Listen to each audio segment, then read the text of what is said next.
ایران پر حملے کا خطرہ ٹل گیا۔ امریکی صدر ڈونلڈ ٹرمپ نے ایران پر حملے کا فیصلہ آخری لمحوں میں تبدیل کیا۔ تبدیلی خلیجی ممالک کی کوششوں سے عمل میں آئی۔ برطانوی اخبار ٹیلی گراف کی رپورٹ میں انکشاف۔ سعودی، قطر اور عمان نے واشنگٹن میں مذاکرات کیے۔ امریکی صدر نے کہا کہ پہلے ایران کا عمل دیکھیں گے۔ ایران میں پھانسیاں روک دی گئیں، شاید ایرانی حکومت احتجاج سے گر جائے۔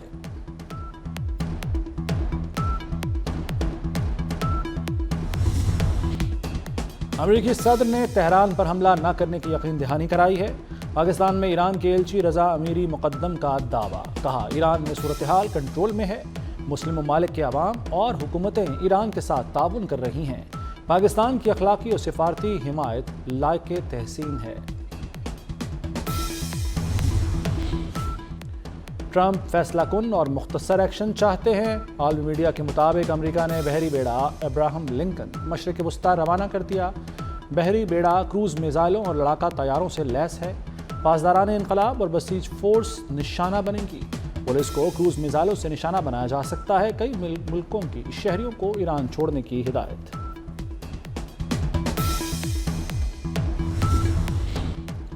ایران کی مسلح افواج ہائی الرٹ ہیں۔ ایرانی پاسداران انقلاب کی بری فوج کے کمانڈر بریگیڈیئر جنرل محمد کرمی نے کہا ہے کہ ایران کو ایک جامع اور ہائبرڈ جنگ کا سامنا ہے۔ ایران کی یہ جنگ معاشی، سماجی، سیاسی شعبوں سمیت کئی محاذوں پر جاری ہے۔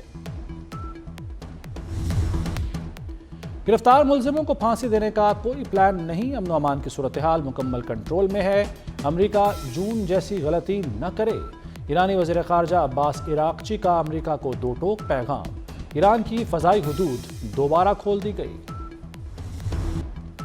پرامن ایران پاکستان کے مفاد میں ہے۔ ایران کی صورتحال پر مسلسل نظر رکھے ہوئے ہیں۔ ترجمان دفتر خارجہ طاہر اندرابی کی میڈیا بریفنگ، کہا تہران اور واشنگٹن سے مثبت تعلقات ہیں۔ ایران امریکہ رابطوں میں سہولت دیتے رہے ہیں۔ ترجمان دفتر خارجہ نے بھارتی آرمی چیف کے الزامات کو بھی مسترد کر دیا۔ بھارت کو اشتعال انگیز بیانات سے باز رہنے کا مشورہ۔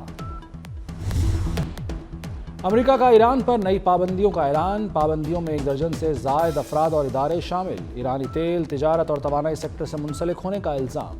انسانی حقوق کی خلاف ورزیوں، عوامی احتجاج کچلنے میں کردار ادا کرنے کا بھی الزام۔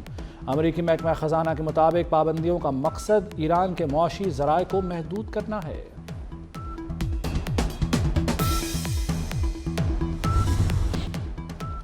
پیٹرول سستا ہوا نہ ڈیزل، حکومت کا پیٹرولیم مصنوعات کی قیمتیں برقرار رکھنے کا فیصلہ۔ پیٹرول کی قیمت 253 روپے 17 پیسے فی لیٹر برقرار۔ ہائی سپیڈ ڈیزل کی قیمت 257 روپے 8 پیسے فی لیٹر برقرار۔ نوٹیفیکیشن جاری۔ وزیر داخلہ محسن نقوی کی محنت رنگ لے آئی۔ گرین پاسپورٹ کامیابی کے جھنڈے گاڑنے لگا۔ پاکستان کا پاسپورٹ 126ویں سے 98ویں نمبر پر آ گیا۔ عالمی پاسپورٹ رینکنگ میں پاکستان کی 28 درجے ترقی ہوئی۔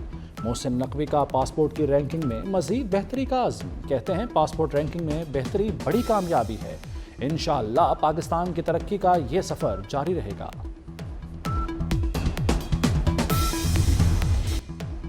صدر آصف زرداری کے اعزاز میں بحرین کے بادشاہ کا عشائیہ۔ خاتون اول آصفہ بھٹو زرداری بھی موجود تھیں۔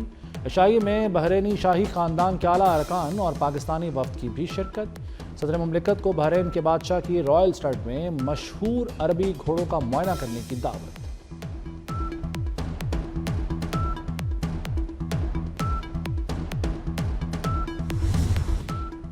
صدر آصف علی زرداری سے بحرین کے وزیر داخلہ کی ملاقات۔ پاکستان اور بحرین کے درمیان انسداد دہشت گردی تعاون مزید مضبوط بنانے پر اتفاق۔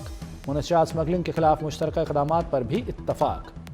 پاکستان بحرین شراکت داری علاقائی سلامتی کے لیے اہم قرار۔ بحرینی وزیر داخلہ کا محسن نقوی کے تعلقات کو فروغ دینے کا خصوصی ذکر۔ صدر مملکت نے محسن نقوی کے کردار کو سراہا اور کہا کہ محسن نقوی بیٹے بلاول کے بعد دوسرے بیٹے کی مانند ہیں۔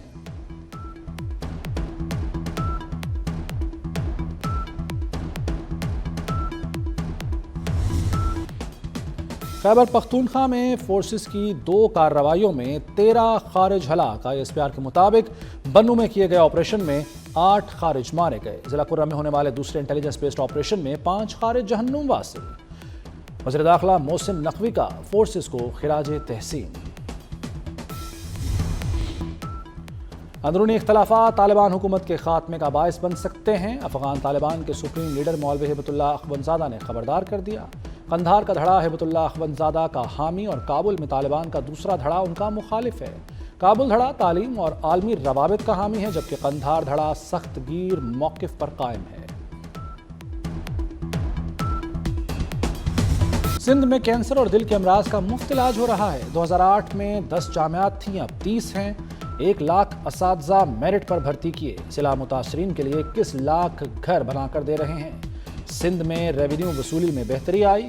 Chairman Peoples Party Bilawal Bhutto نے سندھ حکومت کی کارکردگی بیان کر دی۔ کہا، سندھ حکومت نے صوبے کو بہتر بنایا، کوششیں عالمی سطح پر تسلیم کی جا رہی ہیں۔ My very dear brother, President Ilham Aliyev, for his extraordinary support in terms of establishing this Pakistan's first Asan Khidmat Center. آج یہ سینٹر جہاں پہ مختلف جو ادارے ہیں ان کی خدمات عام شہری کو مہیا ہوں گی، عوام کے لیے ایک بے پناہ آسانی فراہم کرے گا یہ ادارہ۔ ابھی مزید اس کی ایکسپینشن ہونی ہے۔ فی الفور مظفر آباد میں ایک اسی طرح کا شاندار سینٹر قائم کرنا ہے۔ گلگت بلتستان میں ہم نے گلگت میں بھی ایسا سینٹر قائم کرنا ہے۔ وزیراعظم نے اسلام آباد میں پاکستان آسان خدمت مرکز کا افتتاح کر دیا۔ 60 عوامی خدمات ایک ہی چھت تلے دستیاب۔ نادرا، پولیس، CDA، FBR بھی شامل۔ شہباز شریف نے آزاد خدمت سینٹر میں سہولیات کا جائزہ لیا۔ کہتے ہیں، آسان خدمت مرکز کے لیے آذربائیجان نے غیر معمولی تعاون کیا۔ مرکز میں شہریوں کو بے پناہ سہولیات میسر ہوں گی۔ آزاد کشمیر اور گلگت بلتستان میں بھی آسان خدمت مرکز بنیں گے۔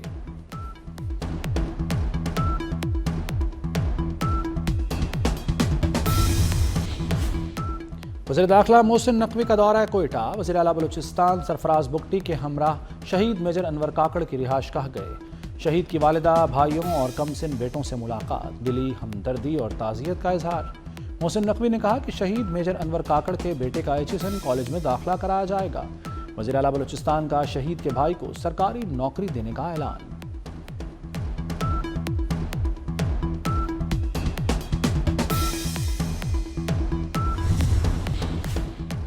لاہور ایئرپورٹ پر اسٹیٹ لاؤنج کا افتتاح کر دیا گیا۔ نواز شریف، وزیر دفاع خواجہ آصف اور وزیر اعلیٰ مریم نواز نے افتتاح کیا۔ راوی لاؤنج، داخلی لابی، مین ہال اور دیگر حصوں کی تعمیر نو کی گئی۔ وزیر داخلہ محسن نقوی کا نیشنل پولیس اکیڈمی کا دورہ، زیر تربیت ASPs کو پلاٹ دینے کا اعلان۔ کہتے ہیں، پولیس افسران کی مشکلات دور کر رہے ہیں، پروموشن کے مسائل بھی حل کریں گے۔ ASPs کو تربیت کے لیے بیجنگ بھیجا جائے گا۔ محسن نقوی نے نیشنل پولیس اکیڈمی میں تزئین و آرائش کے کام کا معائنہ کیا، کانفرنس ہال اور ڈائننگ روم کا جائزہ لیا۔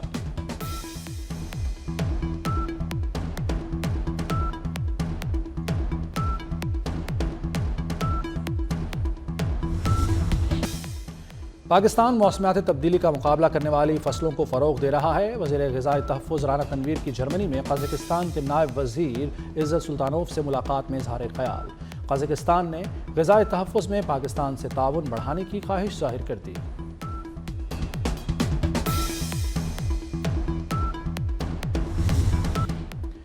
پنجاب میں آٹے کی قیمت ہر روز بڑھنے لگی۔ لاہور میں 15 کلو آٹے کا تھیلا 1800 روپے تک پہنچ گیا۔ بھاولپور میں چکی کا آٹا 140 روپے فی کلو ہو گیا۔ ملتان میں بھی 15 کلو آٹے کی بوری 1750 روپے میں بکنے لگی۔ آٹے کی قیمت بڑھتے ہی نان بھائیوں نے بھی روٹی مہنگی کر دی۔ ٹیکسٹائل ایکسپورٹ مسلسل گر رہی ہیں۔ چیئرمین آل پاکستان ٹیکسٹائل ملز ایسوسی ایشن کامران ارشد کی پریس کانفرنس۔ کہا، اکتوبر سے دسمبر تک ٹیکسٹائل ایکسپورٹ کم ہو رہی ہیں۔ یہ پاکستان کی صنعت، معیشت اور روزگار کے لیے خطرناک ہے۔ صنعتوں کا ٹیرف 24 روپے تک پہنچ چکا ہے۔ اس ٹیرف پر صنعتیں نہیں چل سکتی۔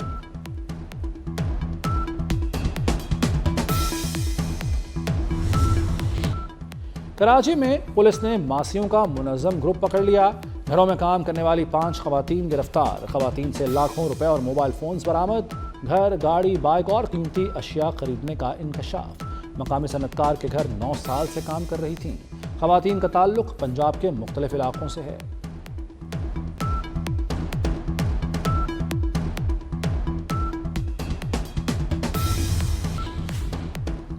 اسلام آباد کے شہری ہوشیار ایم ٹیک کی ڈیڈ لائن تمام ہو گئی۔ آج سے بغیر ایم ٹیک کے گاڑیوں کے خلاف کارروائی کا آغاز کر دیا جائے گا۔ ایم ٹیک ریڈرز کے بغیر گاڑیوں کو ناکہ جات پر روکا جائے گا۔ ابتدائی طور پر کارروائیاں 12 ناکہ جات پر کی جائیں گی۔ پنجاب میں 19 جنوری سے اسکول کھل جائیں گے۔ موسم سرما کی تعطیلات میں مزید توسیع نہیں ہوگی۔ وزیر تعلیم پنجاب رانا سکندر حیات نے دو ٹوک بتا دیا۔ کہا بچوں کو موسم سرما کی 30 چھٹیاں دی گئیں۔ بچے 30 میں سے 27 چھٹیاں گزار چکے ہیں۔ مغربی ہوائیں آ گئیں۔ 16 سے 19 جنوری تک شدید سردی کی پیش گوئی۔ بارشیں برسانے والا سسٹم 17 جنوری کو ملک میں داخل ہوگا۔ اگلے ہفتے بارشیں ہوں گی۔ بالائی علاقوں میں برف باری کی بھی پیش گوئی۔ این ڈی ایم اے نے شدید سردی کا الرٹ جاری کر دیا۔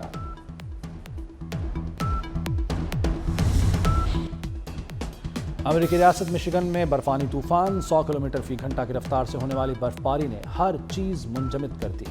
روس میں برفانی طوفان کے بعد گاڑیاں برف میں دھنس گئیں۔ شدید برف باری سے کئی علاقوں میں سڑکیں بند۔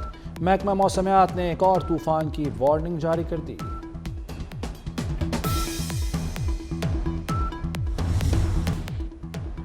امریکہ میں امیگریشن اہلکاروں کی پرتشدد کارروائیوں کے خلاف احتجاج۔ صدر ٹرمپ کی مظاہرین کو دھمکی۔ احتجاج نہ رکنے کی صورت میں منیسوٹا اور منیاپولس میں فوج بھیجنے کا اشارہ دے دیا۔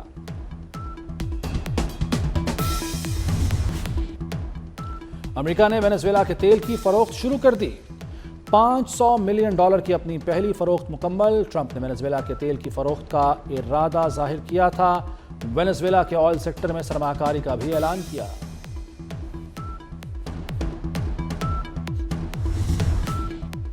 پاک آسٹریلیا T20 سیریز کے لیے ٹکٹوں کی فروخت کا اعلان۔ آن لائن ٹکٹس 16 جنوری سے دستیاب ہوں گی۔ فزیکل ٹکٹس 19 جنوری سے ملک بھر کے TCS ایکسپریس سینٹرز پر دستیاب ہوں گی۔ پاک آسٹریلیا تینوں T20 میچز لاہور میں ہوں گے۔ اور شاہین آفریدی کی انجری کے بعد صحت یابی۔ قومی فاسٹ بولر کا ریہیب کے بعد بولنگ کا آغاز۔